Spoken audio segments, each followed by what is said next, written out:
Packet పాలను ఇంట్లోనే కొనుక్కొని రోజు పిల్లల నుంచి పెద్దల వరకు తాగుతాం.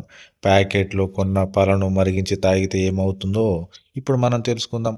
పాలలో calcium, protein, vitamin A, vitamin బి12, vitamin D, potassium, phosphorus, magnesium మరియు రిబోఫ్లావిన్ వంటి ముఖ్యమైన పోషకాలు ఉంటాయి.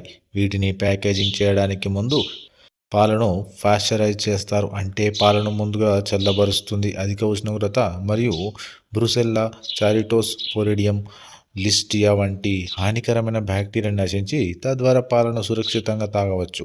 పాశ్చరైజ్ పాలను తాగడానికి సురక్షితంగా చేయడమే కాకుండా పాలలో కొవ్వు అణువులను తగ్గిస్తుంది. ఇది చెడిపోయే ప్రమాదాన్ని తగ్గిస్తుంది మరియు పాలు నాణ్యత మరియు రుచిని పెంచుతుంది.